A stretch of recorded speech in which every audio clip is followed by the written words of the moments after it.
All right, everybody, welcome to the Ridgeline Hunting Podcast. But before we get started with the podcast, I just wanted to say thank you to all the listeners.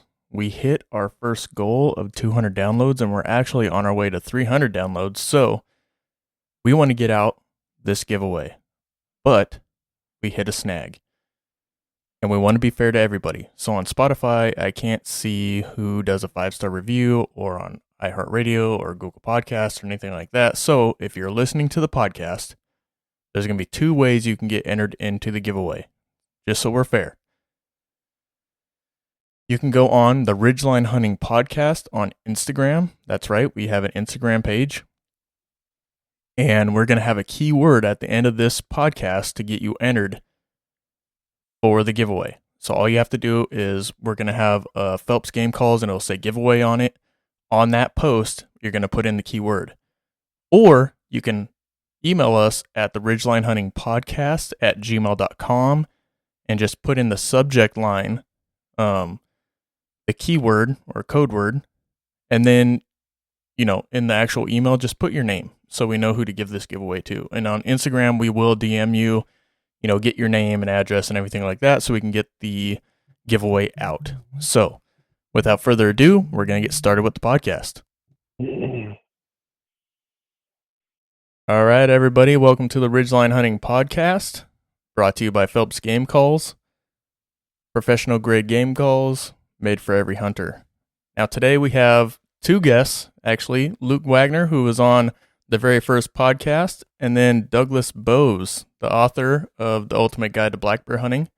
So welcome you guys to the Ridgeline Hunting Podcast. Thank you, sir. It's great to be here. My name is Douglas Boze, and the other guy would be Luke. Hey, yep, this is Luke Wagner. Thanks for having us, David. Yeah, no problem. Thanks for being on the podcast. Also, this is episode 10, so little milestone here for us here. So that is awesome. We have a giveaway going, and we met one of our goals of 200 downloads, and we're going to do it for every 100 downloads, and we're actually on our way to 300. So actually, right before this podcast started, I did like a little introduction of how to win and get entered into the giveaway because I had to change a little things up. But yeah, there's going to be a little code word at the end of the podcast for everybody to get entered in and win some Phelps Game Calls. So we are going to talk black bear hunting. There's a few states out there that do have spring bear that's going on currently right now. But for, Washington State, where I'm currently at and Douglas Boze is at, and where Luke came from, we no longer have spring bear. But we're going to get into a little bit of spring bear, and then I really want to talk about fall bear because that's what I'm going to be hunting, and, the rest of Washington State, and actually, possibly Luke if you get a bear tag while you're here elk hunting. So, yeah, let's kick it off. Yeah, man. Well, this is Luke. I already bought my my license. I'm super excited to come up for archery elk hunting. I already went ahead and bought my packs. I got bear, cougar, elk, deer. I'm ready to roll. Nice. Luke, what side of the mountains are you hunting? Eastern Washington or Western for archery? So we will be hunting Western Washington for the combo pack: elk, deer, bear, cougar. Okay.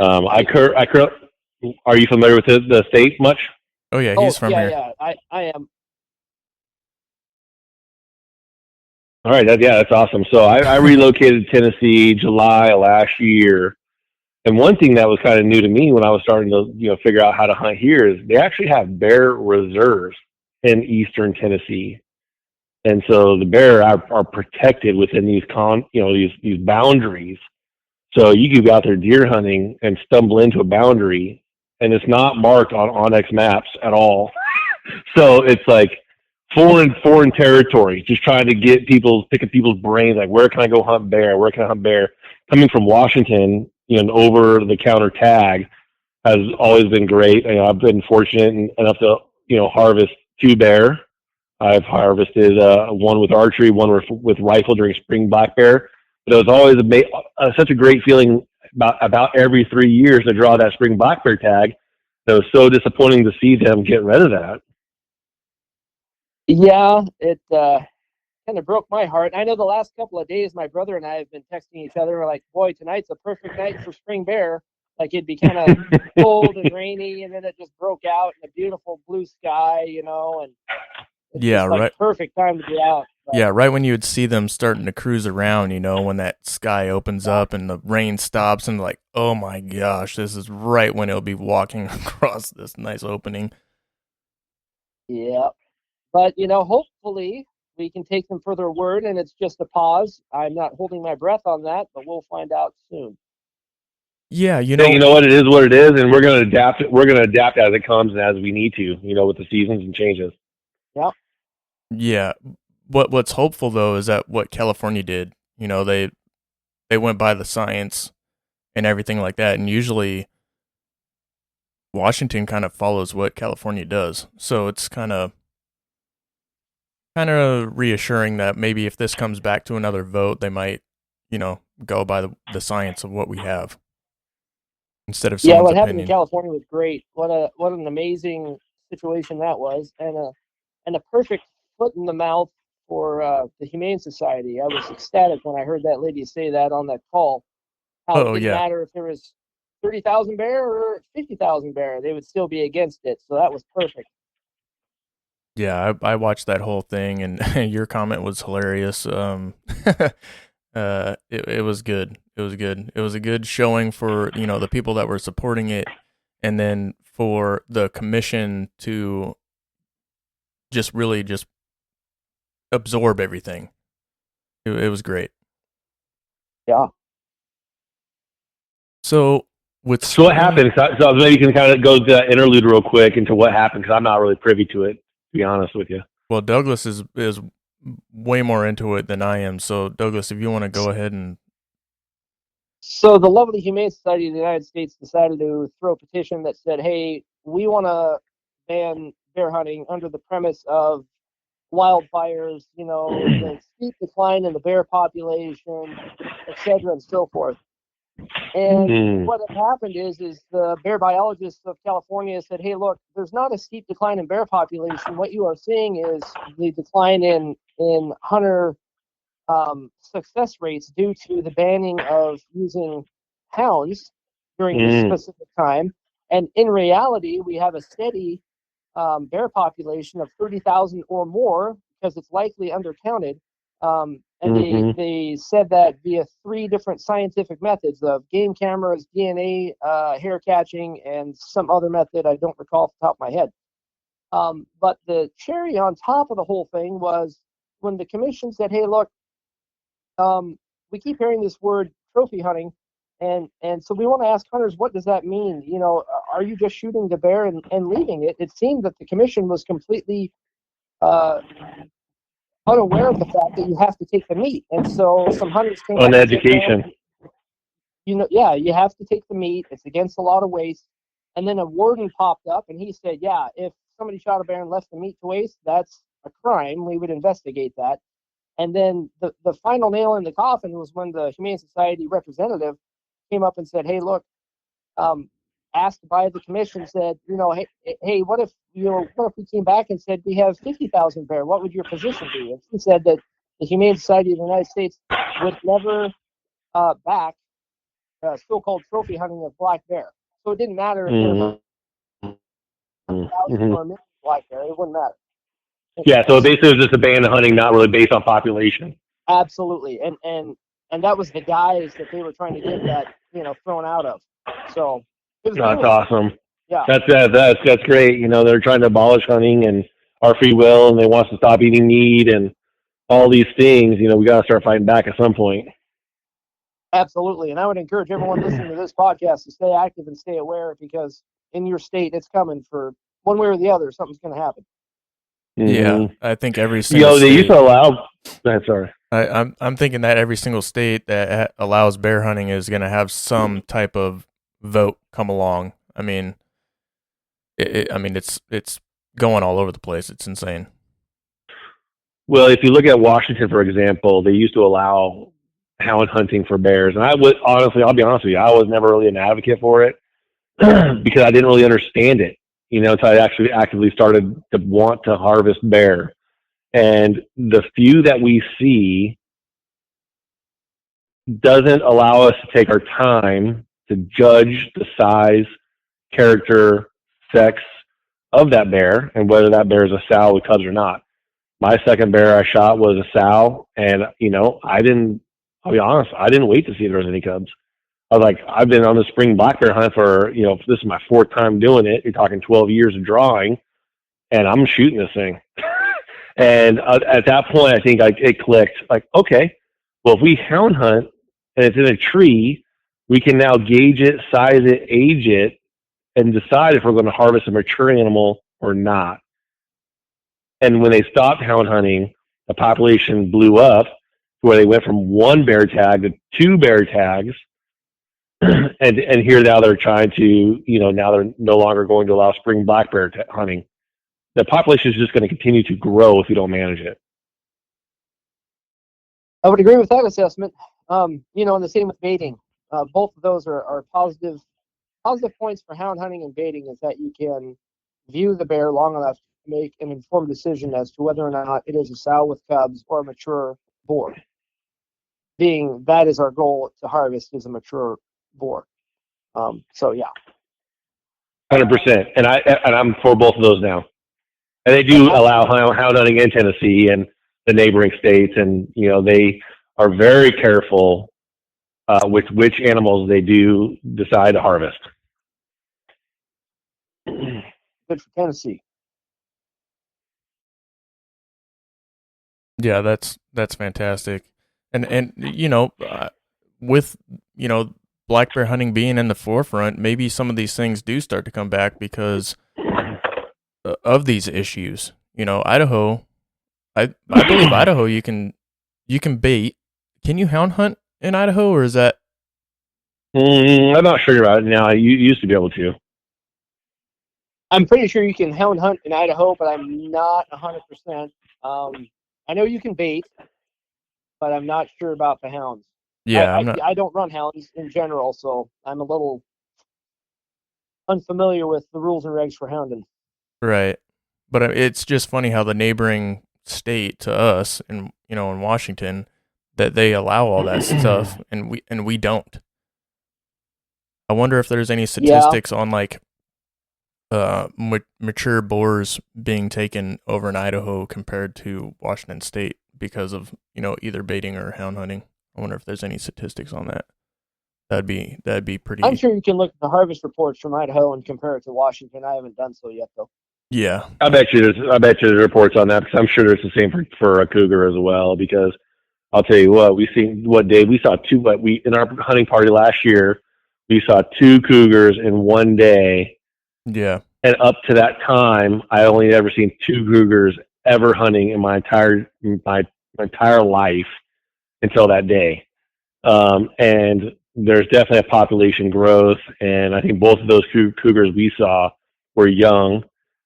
Where again, hound hunting, you're going to have an opportunity to judge that animal and decide if it's a mature adult or not. Yeah, I wonder if they'll ever come back on the docket, or at least like So the thing with baiting, I know that there's like the argument here in Washington that it brings bears to an area, and they don't want that. But so does calling. So I don't understand like their ideas on that one. It doesn't make any sense to me. But it's not about making sense lots of times. It's about regulating the hunt bit by bit. Yeah. They will use that guise of, it's because there's trash left out, or it's a lazy way to hunt, or whatever it might be. It's just a way to kill someone a death with 1,000 cuts. Yeah, but I mean, if they were actually to do it, I mean, is it? I wouldn't say it's lazy, because you got to set up your bait sites. You got to at least know the area that, like, man, this area could probably house some bears. Let's see. You got to drag all that crap out there. No, I'm not. I'm personally not saying it's lazy. But no. Their argument against yes, yeah, and I totally agree with that. I wasn't saying that you were disagreeing with it. I'm just saying, like, where's their thoughts at? Like, that was not lazy. I'm willing to bet that most of those people haven't drug out a 55-gallon drum on their back and then hundreds of pounds several times a week out to the middle of nowhere and just to shoot a bear. I highly doubt that's happened. Exactly. Yeah. I just wish if we can just drag some people 100%. along on these things. Like, you don't have to hunt. You don't need to have a tag or nothing like that. But come with me and figure out that this is not some just lazy, easy job. Like, there's some thought, there's a process, and there's a lot of pain and agony that just goes into maybe not even seeing jack shit.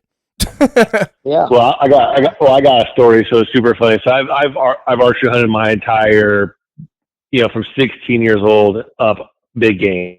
I never really hunted rifles. I got them. My kids hunt with rifles, but it was funny. I had two buddies when we were in our 30s that were like, "Hey, we're gonna pick up hunting." I'm like, "Oh, you're just gonna pick it up, huh? Okay, that's cool. Well, let me know how I can help, and I'm happy to come along." And so we go to the hunting range or the firing range, and we're sighting in rifles. I'm just kind of plinking away, and it's like 200-yard range. And they're like, "Do you really get this close to animals, like in the wild?" I'm like, "Well, I hunt archery, so I don't know why you need to shoot something so far away." It's 200 yards. That's pretty far. And then we go out hunting. We go hunting on day number 2. We're sitting over this clear cut and just kind of chilling.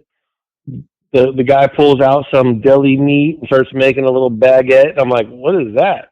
He's like, "I got some salami." And he's like, "What are you eating?" I'm like, "A peanut butter and jelly sandwich." And he's like, "So how are we gonna stay here?" I'm like, "Let's until you guys want to walk around and go scout, see if we can find some animals." Like, "So this is what you guys do when you're hunting? You just sit here or you walk and hike through the bushes?" I'm like, "Yeah, pretty much." Like, "Oh man, my wife's gonna kill us if we get home and don't see anything." Like, that's the problem, is because it's not just the harvest; it's the entire experience, getting away from civilization, being in the woods, being one with nature. Of course, hopefully you harvest something, but if you don't, you go home okay with that, and you're at peace. And for a lot of people who didn't grow up in a hunting household, it's really hard to do that. And it's really hard to do that when you have chores or you have animals to take care of. And so it's really hard to try and recruit people that haven't grown up in a hunting lifestyle. Yeah, there's a book I'm actually working on, and I don't know if it'll ever get published or I'll have to self-publish it, but it's like The Beginner's Guide to Big Game Hunting is the idea, and that's kind of the rough title. And the whole idea is to give adult onset hunters basic general knowledge of how to hunt deer, elk, bear, that type of thing. Because it's, I can imagine as an adult it would be difficult to figure out how to hunt, where to hunt, how to field dress an animal if you haven't done it before. I've been hunting since I was 12, and I'm 46 now. So it's like you guys, it's in my blood. But yeah, I can imagine it'd be pretty tough, and I'd like to help people, and I think a way of doing that is writing that book or something to that effect. So, well, Doug, if you ever ever need to interview somebody, I'm the guy, because I started as an adult. I was like 28 or 29 years old when I started hunting. Yeah, create me an adult decision. Like, this is what I'm gonna do. This is what I want to teach my kids. I grew up hunting since I was probably 10 or 11. I remember my uncle getting a deer while I was on a hunt, and I couldn't even go look at it. I just locked the doors and locked them out. I was so sad. And then of course you just adapt, But this is about bear hunting. You wrote a book about bear hunting. I'm super interested to hear about that, and your experiences with bear hunting. And I know I probably could take some information away, and I'd like to hear about your experiences. Yeah, well, hit me up. Any questions you guys have? Let's go. Let's hit it to it. Okay. Well, we're gonna skip spring bear because I'm jumping into fall. Spring bear is happening right now. Obviously, if people are wondering like where to find bear during the spring, blah blah blah, look for fresh grass shoots. Mainly against, you can find them in fields or freshly like side roads and skid roads and stuff like that. Like, that's mainly what they're going after, just because berries aren't really coming in yet. Now, you can disagree on that one, Doug, but that's what I gather. You're looking for fresh. No, so I just finished up an article, and it's not out yet, and it's going to be coming out in the Bear Hunting Magazine in their next issue, but Oh, awesome. it kind of talks about Congratulations. It kind of talks about what I look for in early season, but it resonates throughout. So, because what I tell people is find food, find bear. And that's an easy mantra, but it's hard to kind of master because food varies from the time of year and the location, and even like week to week. So whether it's spring or fall, whether you're in Washington or Arizona or Tennessee, you need to figure out what the bear are eating that time of year. Yes. And if you don't know, like ripe berries that are local that are ripe, because they hit those all the time. Berries are high calorie. If you are having a hard time finding nuts and acorns and stuff like that they might be eating, I always tell people, hey, take a look at bear scat. So go out and go for a hike and find some bear scat. And if it's fresh, step on it and take a look. And even if it's kind of old, mush that up and try to see what different seeds and stuff are in there. And that will give you clues of, hey, this bear locally was eating this, and you might recognize some of those seeds just from your general knowledge, and you might not. And if you don't, walk around in it and smush up berries and whatever else might be available and try to match that up. And don't be like, hey, they're eating from this tree or they're eating from this bush. Or they're tearing into a lot of stumps, eating termites and stuff like that. So that's key. That's the one thing I want your listeners to take away is find food for that time of year and minimal human interaction, and you're going to find bear. Yeah, generally and speaking. that is definitely the general theme in your book, The Ultimate Guide to Black Bear Hunting, is find the food, find the bears. I mean, it's mentioned, quite a bit in the book, and I find that pretty fascinating because for me, it seems like I find the food, but I'm not finding any bears. But and from reading the book, I know my problem is I'm not sitting on a spot long enough to probably find the bear. So I'll go.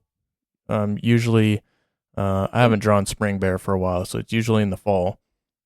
I'll go and get to the elevations where there's berries, and it's usually a few hundred feet underneath the snow level that there's like really nice ripe berries coming in. And I don't think I'm sitting long enough. I only sit for like an hour or two, and then like the ADD kicks in, and it's like, oh man, I gotta go. I gotta get up and move. Well, and the other thing too is, you want to find the food that they're eating, and you want to find kind of where they're eating it at too. But if you can find like the food and then fresh sign, and when I say fresh sign, there's a bunch of different types, right? There's scat, which is the most prevalent and obvious sign that you can find. Mm-hmm. Because if a bear's walking in soft, wet grass, he's not necessarily going to be leaving his footprints all over the place. But I always remind people to check, like, mud puddles or ditches, any of that stuff. I always check, see if there's prints in there. So if you can find that, if you can find marker trees where they're doing scent marking, and they rub their back all up against it, stuff like that, or they claw it. I've got some photos of a marker tree on my Instagram I posted just the other day. It's my favorite marker tree. The marks go up about 30 feet of the tree. So there's obvious sign like scat, and then there's less obvious sign like footprints, and even smaller trees. They'll end up and they'll break them over their shoulder as a scent marker type of situation. Mm-hmm. So if you're walking along and you see some tore up brush, or you see a snap tree or something to that effect, take pause and look at where the break is to see if there's any hair there, to see what caused that issue. I mean, it could have been a hunter, just screwing around or whatever, or it could have been a bear. And so there's lots of times I will stop at any bush that I see, and I will look to see if the thorns caught some bear hair on it or what. That will tell you kind of what caused that, and even if it's a color phase, it could be a color phase bear. That hair will show it. Now, how do you determine if Hey, it's? Doug. So, Oh, go ahead, Luke. perfect. Go ahead. Oh, I go was ahead. going to say that's a great topic. I found myself on some old skidder roads with some new saplings, that are maybe a couple years old that are 8 feet high, 9 feet high, and there's a series of breaks. Have you noticed, or have you been able to determine, like, is there a break like on every single one? Is it a break every few feet? Is there no pattern? I haven't really noticed a pattern, but more of like a boundary, almost like a deer rub. So you know how deer and elk they'll rub their antlers up and down trees to kind of do Hmm. a scent line. Hmm. They're what I've noticed are similar to that, but maybe less often. So they'll stand up, they bend that tip of the tree over their shoulder and snap it, and rack it a little bit, and it won't be as obvious or as frequent. But if I'm walking like a log skid or something like that, sometimes I'll see that every 100 yards or so. Okay. Excuse me. The important piece is, if you see a break, take a minute, examine it, look for bear hair, and see what you find. Yeah, and when I say a break, I mean it's going to be probably 5-6 feet tall because the bear's going to stand up on his Right. hind legs and break that over their shoulder as they're standing. Um, yeah, so you wouldn't necessarily be concerned about a break that's only 1.5 feet tall, but you want to see high Right. level something like that.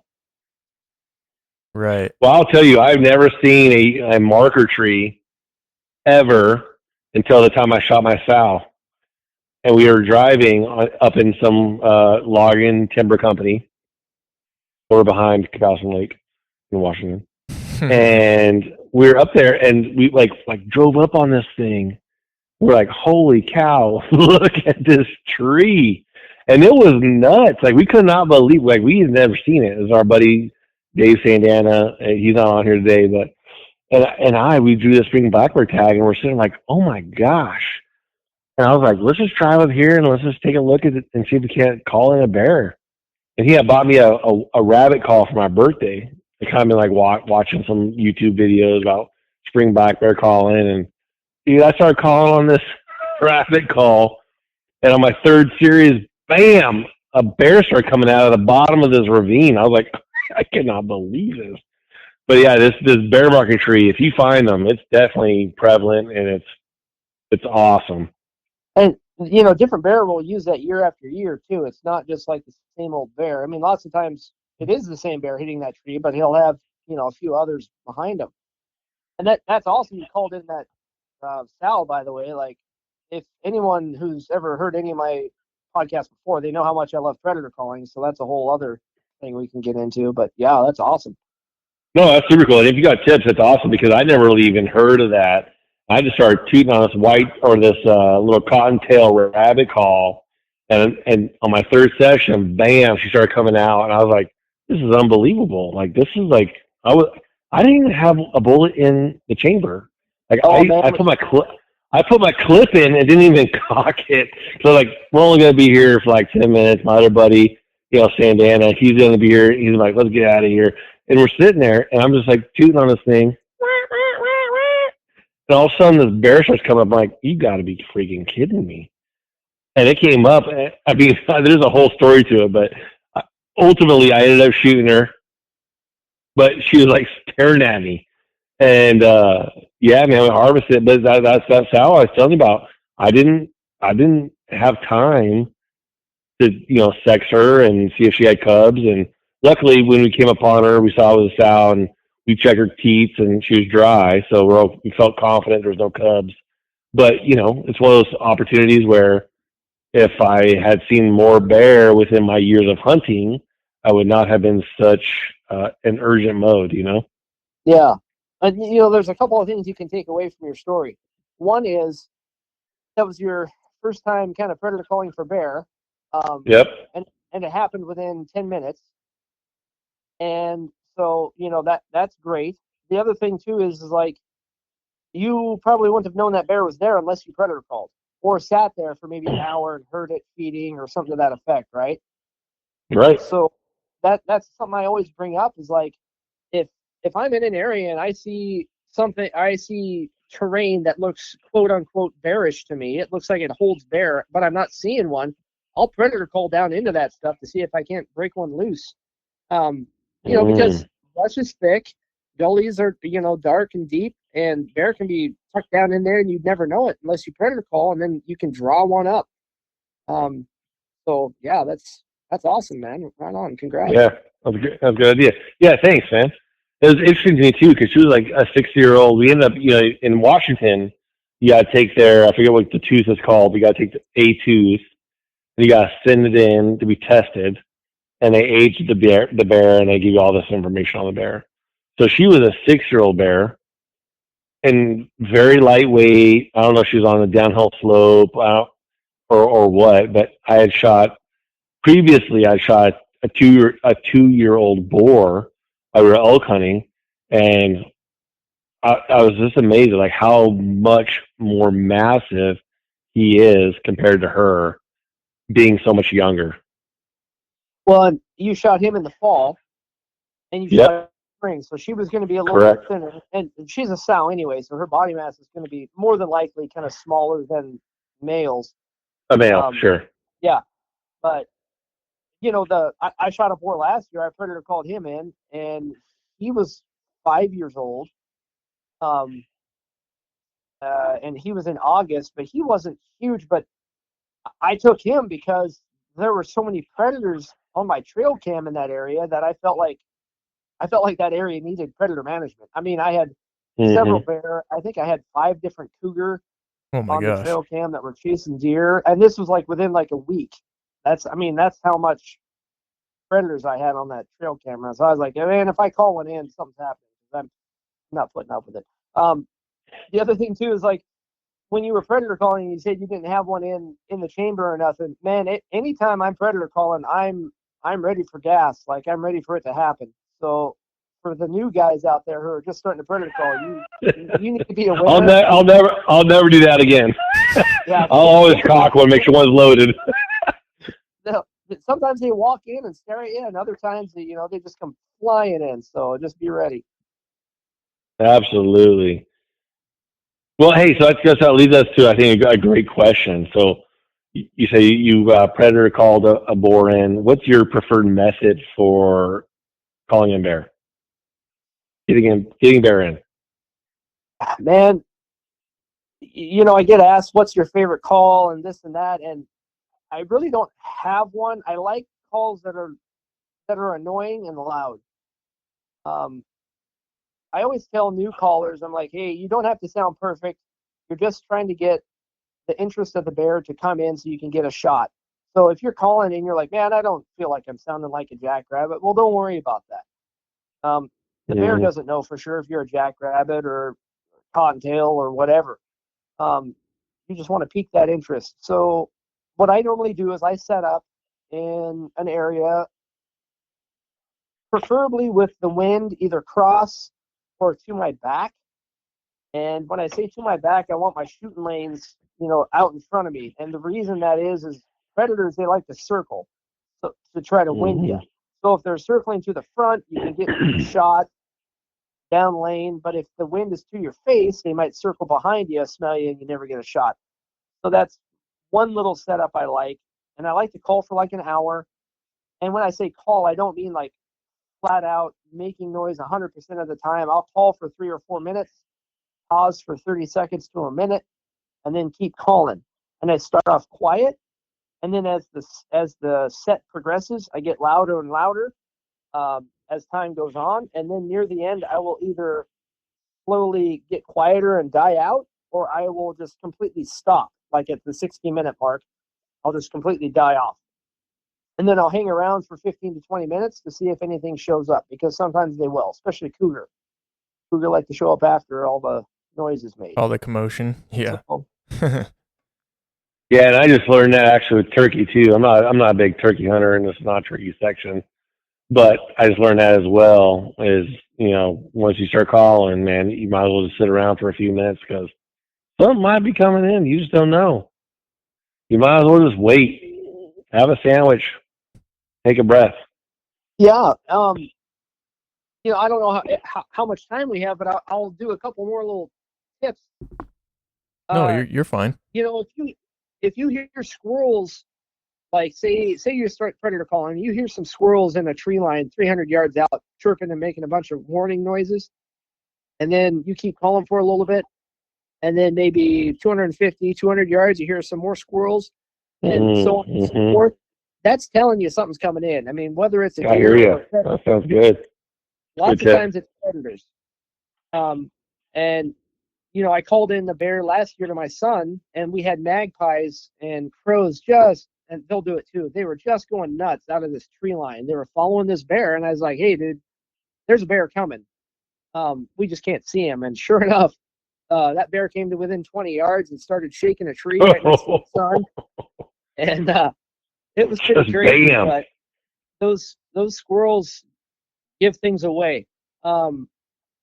What else? There was one other little quick tip I was going to do. I'll think of it later, but yeah. So, well, with one thing I think of, and then now that you're saying that, one thing I think of is my first bear harvest. I missed a bull elk the day before in the back of the same spot because there was a huge game trail going up and down this ravine, and we're sitting there, and I literally had this squirrel, like I don't know, for like I feel like 2 hours was harassing me. Oh, it was so annoying. It was terrible. Like I felt like I was hallucinating, and all of a sudden I hear a stick break. And I was like, "Oh, here come the elk! Time to get ready." And I'm sitting there. I'm like, "Okay, all right." I got my bow up, and I'm on the ground against a tree, and I'm sitting there waiting. The squirrel stops. All of a sudden, this bear head comes over this stump. I'm like, "Oh shit, there it is!" And I was like, I left my pistol back in the truck. I never really been this close to a bear before. Okay, I got my tag. Yep, still seasoned. Okay, well, I guess if this thing presents a shot, we're going to give it a shot. And it starts to go up to these blackberry fields, right? Like you were talking about bait, like feeding. yeah. It starts to go. It goes behind this Doug fir tree. I pull back, wait for it to come out. Bam! Smack that thing. And it just takes off down this ravine. My buddy, radios me like, "Did you just shoot an elk?" I'm like, "No." He's like, "What's going on?" I'm like, "I just shot a bear." He's like, "What?" I'm like, "Yeah, it's done, man. I shot that thing good." I can't believe it. And but that squirrel had been harassing me for like 2 hours. And now you say that thing could have been down there the whole time. It could see it. It saw me. I don't know, but I was like, "This is terrible." Like I just want to get up and walk away, and all of a sudden, bam! There's a bear. Oh, I that story kicked it into my head. I thought about what I wanted to give the tip on previously. I relate predator calling to with the string. So if you're jerking the string in front of a kitty cat or whatever, and they're playing with it, as soon as you stop jerking that string, most of the time they kind of lose interest, and then you start playing with it again, and they get interested real quick again. Predator calling for bear is very similar to that, in that while you're making noise, lots of times they'll be walking and moving, and I don't know why that is. I don't know if they think the sound covers their sound or what, but when you stop, they stop. And so when you're predator calling, if you're predator calling maybe down across the valley or something, you have to think to yourself, "Hey, there could be a bear on the far side of that valley where my sound is going to reach. How long is it going to take that bear to walk from point A to point B to where I can get a shot?" So that's why I call up to an hour, is to give that bear enough time to walk or run over to you, and check you out. So that's a little tip. No, that is awesome. And to be honest with you, when out bear hunting, I have heard squirrels out in the distance, just or chipmunks, just little alarms, and I never even thought about that. And that goes with the same idea with the brush. Like when you're walking along, a lot of people, before they read my book and stuff, they never paid any attention to it, but then they started to pay attention as to why are these blackberries, looks like a kid took a stick to it. Well, that's because a bear was ripping those berries apart. Or, why is this tree busted?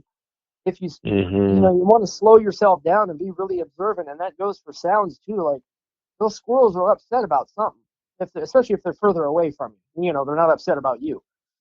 So, lots of Do times you it's feel another that? squirrel. I'm sorry. No, I was just gonna say, you know, lots of times it might be another squirrel, but sometimes it could be a buck or an elk or a deer, cougar, any of that stuff. That's what I was going to ask you. Like, do you notice a difference in squirrel communication when it's a prey animal like a deer or elk versus a bear or cougar? No, they Do seem to you kind of do that same kind of meow, meow, you know, where they jerk Yep. and their tails is nuts. just the announcement? Yep. I don't know how any of them survive. They can't hold still for the life of them, and all they do is make noise. So I'm amazed. That's how they survive. Everything's a note of them. They're like, I hate you. That's funny because yes, they just. I was out turkey hunting this weekend, and that's all I heard. Like, dude, you're busting me out right now, freaking squirrel.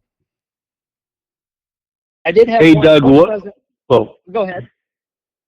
I was just going to ask you, like, what do you think your favorite time to hunt bear is? Yeah, like what months? What months? If it's springtime, I like to hunt end of April. Because by then usually you can kind of get up in the hills a little bit, but I like to get them before they start rubbing their hair out quite a bit. The couple of times I've had a spring bear tag, I've tagged out prior to the bear rut, so I can't really speak of, hey, I love hunting the bear rut because they're, you know, out running around. I would love to hunt the bear rut, but sadly I've tagged out prior to it. In the fall, usually the last weekend of September is my golden time for tagging out on bear, but I like to hunt the later in the season, you know, like the later in the season, the better, only for the hides. I really enjoy bear hides. I think they're cool. Just nice and full. That's not the only reason, you know, I hunt them, obviously for the meat too, but I like a good hide. But yeah, like the last weekend of September is usually my golden time. And I think, You know what? Go ahead. Go ahead. No, go ahead. Keep going.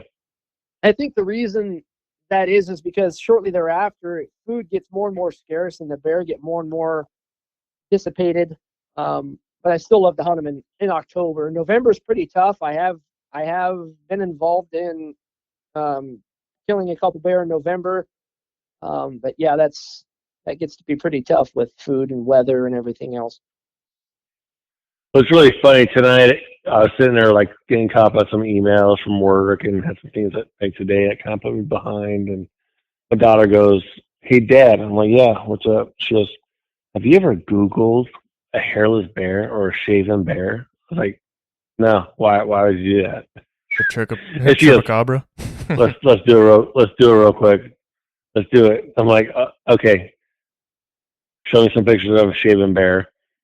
And I was like, that is disgusting. I was like, I feel so bad for that bear right now. No, they're way more attractive with hair on it, kind of like a 40-year-old man's face. Looks way more better with the beard on it. Right. And then of course you see all these other animals, and everyone's like, why is that thing so ugly? And like, because they need to have hair, you know. I mean, I like bear meat, and I've been told like bear meat is like what they've been eating. So if they're near a dump, it tastes like garbage. If it's near a river, it tastes like fish. If it's near that. Fortunately for both the bears I've shot were in the mountains, and the meat was amazing. And people are like, I cannot believe this is bear meat. I'm like, yeah, it's delicious. We did get a bear meat from Eastern Washington. I would agree. Like, it wasn't as good as it was in Western Washington. Western Washington bear meat definitely superior.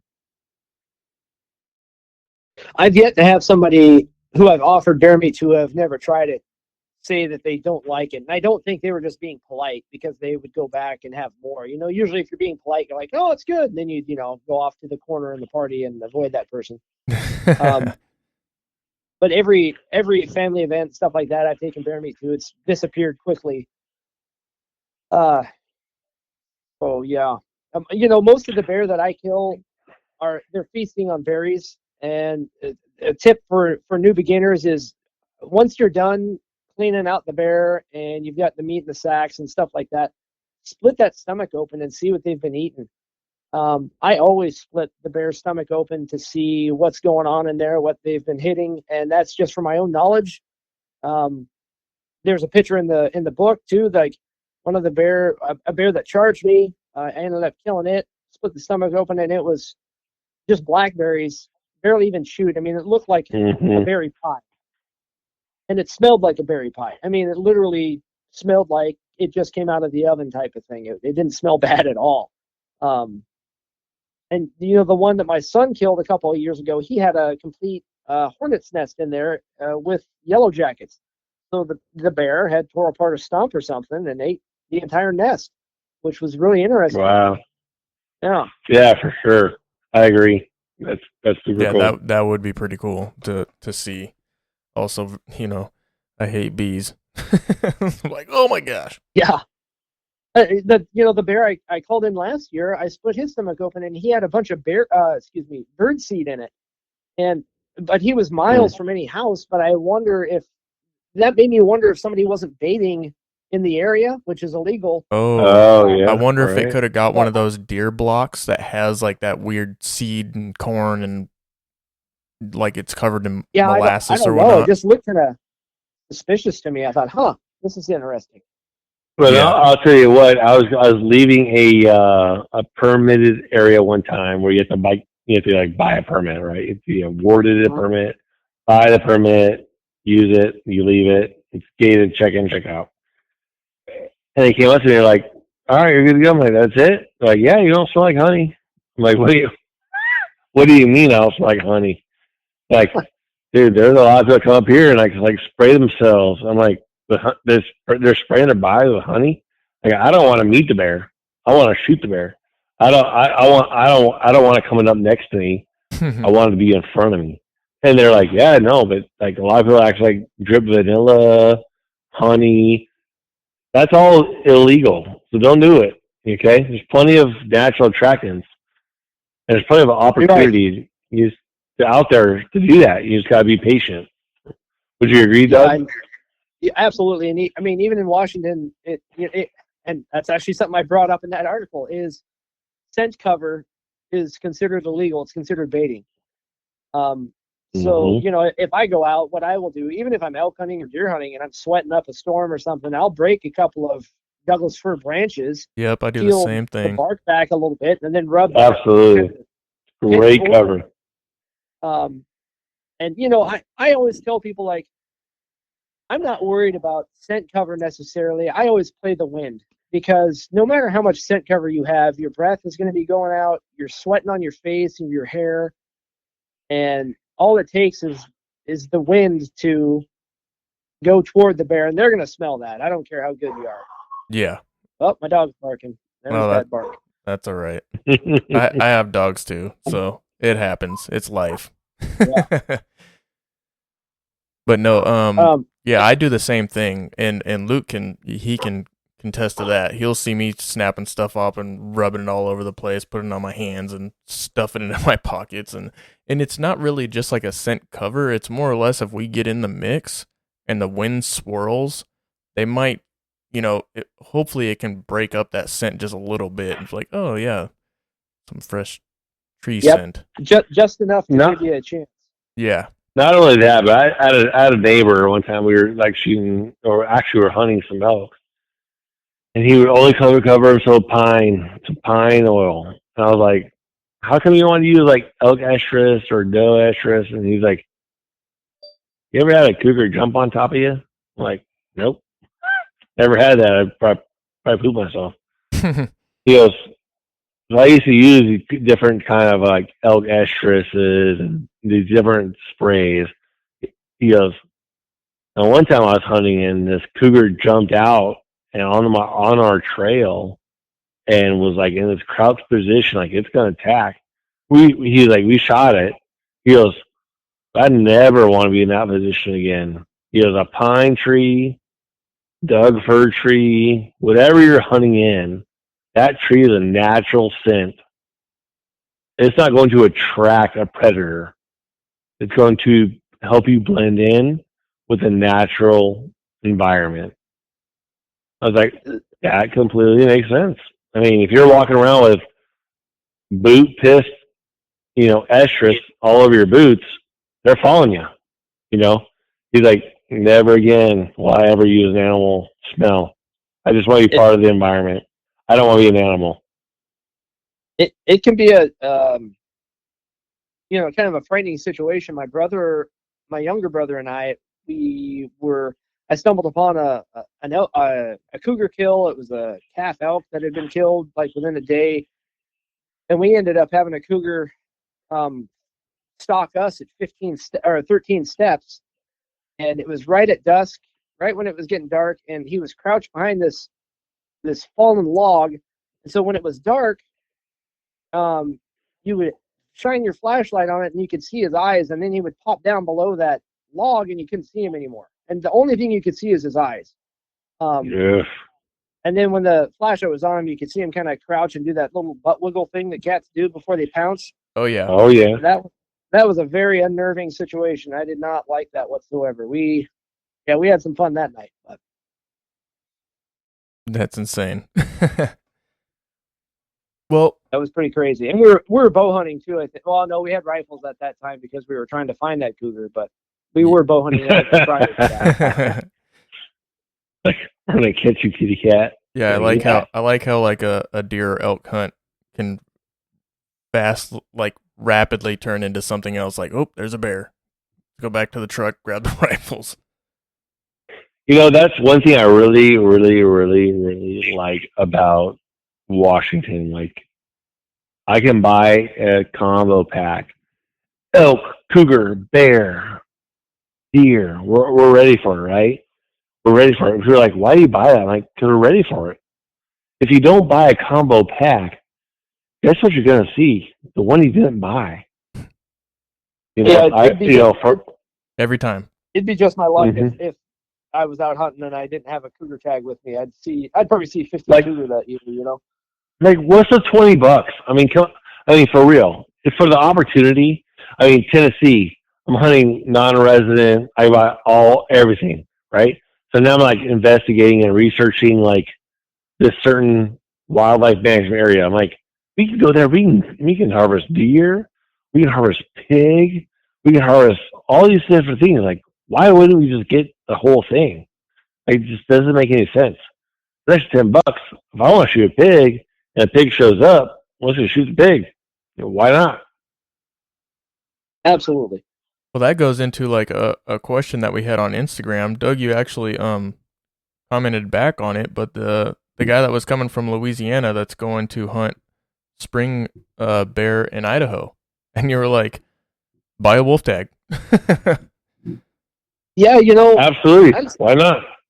Out of state wolf tags in Idaho are cheap. They're like $20, I think, or something like that. Maybe 40. That is very cheap. And my dad got drawn for a moose hunt.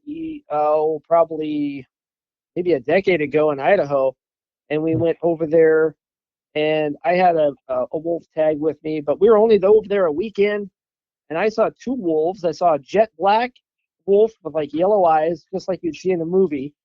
And then I saw a gray wolf right next to it. And it was about 600 yards out, no shot, because I don't shoot that far generally.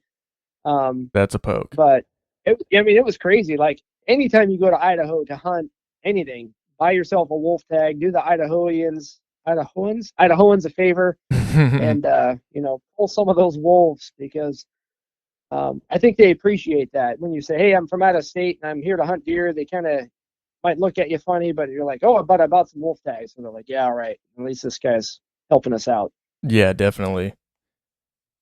And so going back, you said that you don't usually have like a favorite call for calling in bears, but you do have an app, Ultimate Predator Calls. I do. What would be your favorite sequence to use when you're going to do like a sit for black bear? Only because, earlier we were talking about the new hunter. This would be a perfect way for them to not even fiddle fart with a call, like a diaphragm or, one of the things that you call. You can actually download this app And then, what sequence would you tell somebody to use when they're newly, black bear hunting and even calling for black bear? I had to pull up the app on my phone because it's been a while since I've looked at them.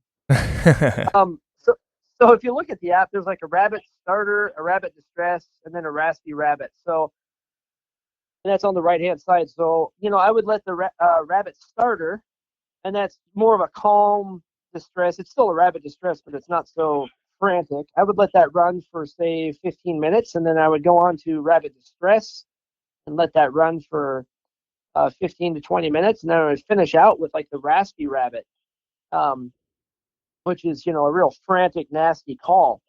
And then if you want, you can throw in some pup distress, which is available, or a coyote song. I have found that does help. So I use the Really? analogy With of black bear, a coyote type yeah, call? believe it or not. And Oh, that's yeah, crazy. I so would have never thought of that. I use the analogy of, and this kind of ages me, but I can remember when car alarms first came out. And when car alarms first came out, if you heard one, you're like, oh man, someone's breaking into a car. Like it was like beep, beep, beep. And then you would go check it out. Well, after like 3 months, all the car alarms sounded the same and no one cared. Yep. And that's because we were educated on the fact that, hey, someone probably just hit it with a door and I've seen it before and nothing's happened. With bear, they might have heard someone squall on a rabbit distress before and they might have been educated. But if you throw in like a coyote howl or a coyote distress with that might clue them in, but they might believe that's an actual situation. That might be just enough to get them piqued, their interest piqued, so they would come running in. And I've had that happen to where I was squalling on a rabbit call, nothing's happening, and I've got a clear cut to my left, like down a little gully with a tree line, and on my right there's this road that runs parallel with me, and I hit a coyote distress, a couple of yelps, and then this bear came flying up the road at me and hid behind this stump before I could get a shot. But that pup distress definitely keyed him in, and he just come flying up at me. So I tell people insane. to build like scenarios in their head. Is there a fawn that's getting attacked by coyotes? Is it just lost and scared? Try to make up a story in your head and play that out with sounds and send that out to the predators and see if you can't get something coming in. That is really cool. Does that make sense? No, that totally does, because usually when I'm calling, I'm just calling. There isn't like a story behind it. And I think with that app, it's $4.99. I think it's probably the best $5 you can spend when it comes to hunting. I really can't think of another product that is under $5 that can call bear in. And so the app is designed to work through your iPhone or through your Android and to push it to a Bluetooth speaker. So I Right. have a Ryobi speaker from like Lowe's or something that I use for work. I'll bring that out, push it to that Ryobi, and I've got an electronic collar for $5 instead of 150 to 800. Yep. And I was just gonna bring that up I've too. had a lot of people. I've had a lot of people send me photos of bear that they've killed and cougar and bobcat. Like it does work. There's been a couple of naysayers or people who didn't like the sounds, but you can't please everybody. But overall, I think the response has been really, really well. Well, there's always a critic, right? I mean, you try your best to bring out a product, and you're always going to have a critic. But I'm actually going to try it this year. I have the app. I have a Bluetooth speaker, and I'm going to try it out. I mean, my goal this year is to harvest a black bear. I mean, it's been a long time. I've been hunting bears for a while, and I really have only had like one opportunity. And I was hunting with my son, and it was a spring bear tag. And this bear's coming down this side hill, and I couldn't make out its ass from its head, so I didn't take a shot. And then it just disappeared in the brush because it was just a giant black ball. I couldn't make out anything on it. It was frustrating. It was extremely frustrating. All right, go ahead, Doug.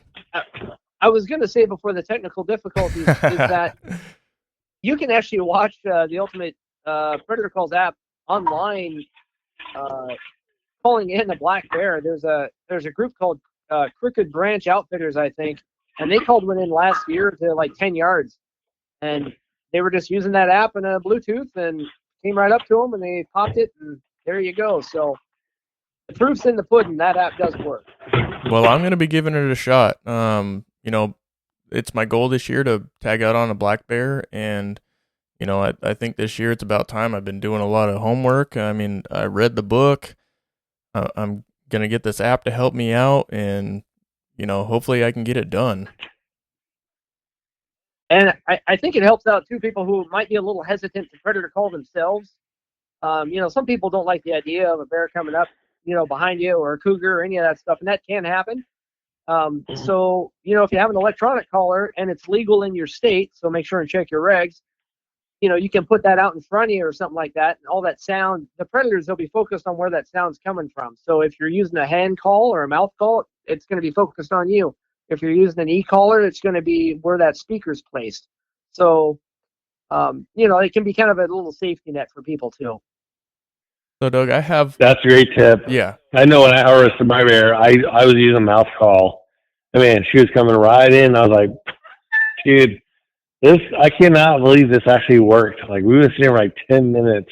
I just started tooting on this thing. I got my third session. Bam, there's a bear. I'm like, what the hell? This is crazy. This is awesome. I got to figure out how to shoot this thing. There's nothing like calling in a bear, especially for the first time, if you haven't seen it. I mean, even the 50th time is still cool. They all act different. It's just a lot of fun. So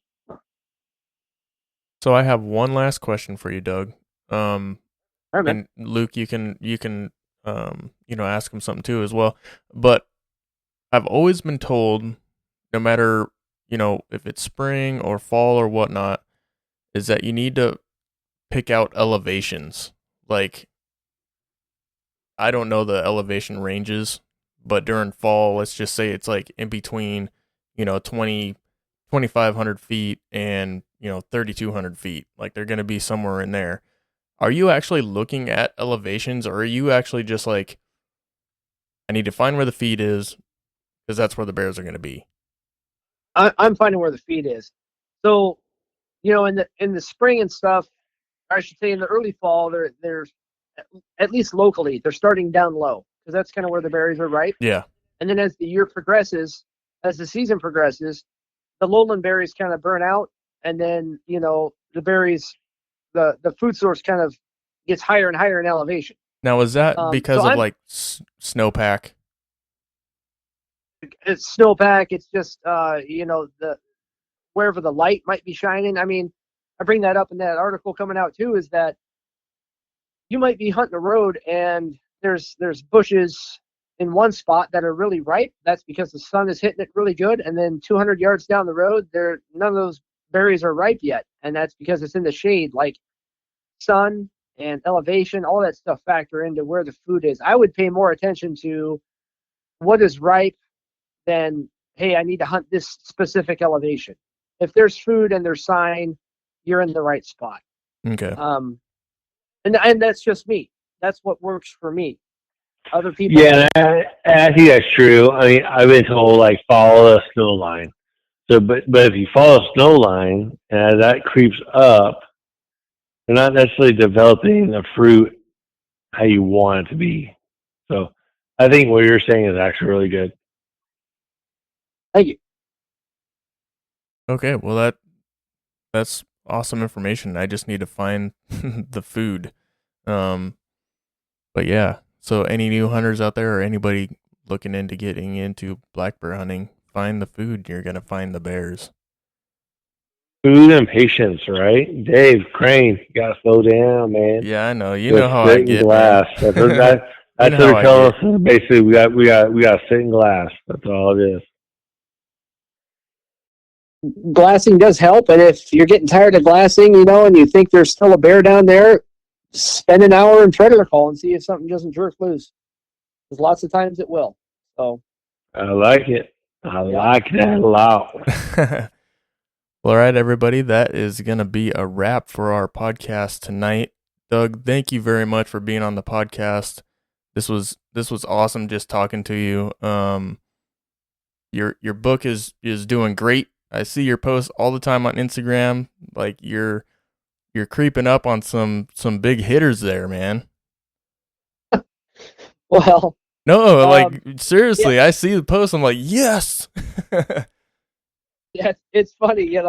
I do like to check it on Amazon. It's cool to see it in the, it will be like Cam Hanes, me, and then Steve Ranella. But I'm sure their sales are, a couple 100,000 higher than mine. But it's still cool to see, right? So, Well, hey everybody, get out and buy this book, and you can get it on Instagram. It's the ultimate guide to black bear hunting. It is a great book. I've actually read it twice already. I'm Yeah, just glad you've enjoyed it. I have, and you saw my post. I'm reading it on the train. I'm reading it on my lunch. I'm reading it in the gym. Like, yeah, a lot of information to gather, and I don't think you can read it. You can just keep on reading it and reading it and reading it, and you're just gonna catch more things as you read it. It's great. If anyone wants to hit me up on Instagram too, it's Boze and Bears. That's my handle. Boze is my name, and Bears. And I always tell people, like, hey, if you have any bear hunting questions or even other hunting questions, because believe it or not, I do hunt other things. If you have questions, just let me know. I'm happy to chat with anybody about anything. So just hit me up, let me know. Yeah, definitely. All right. Well, thank you very much, Douglas, for being on the podcast. And you know what? I want to do a follow-up podcast when the season's over. So, if you're not too busy during like November, December, something like that, I would love to sit down and chat with you again and see how your season went. And, maybe we'll get together even before that and we'll do like a little like pre into fall bear hunting or something. I love it. Not a problem. All right. Well, thank you very much. And Luke, thank you for joining us on the podcast. I know it's late. I know you're still working. So thank you very much for being on the podcast. And everybody, if you find the food, you're going to find the bears. All right, everybody. Thank you. Thanks, guys. All right. Good night. Hey, thank you. Well, I think everybody thought that was the end of the podcast, but it is not. Your key word is I'm in. So go on Instagram, go to the Ridgeline Hunting Podcast, put in the word I'm in under the Phelps giveaway post. Very easy. Now, if you don't have Instagram, you're a listener, I hope you have an email. You can email the Ridgeline Hunting Podcast at gmail.com. Subject, I'm in, and then just leave your name. Very easy. This is going to be up for a full week after this podcast. And then on the next week, we're going to announce the winners. So everybody, good luck and thank you for listening.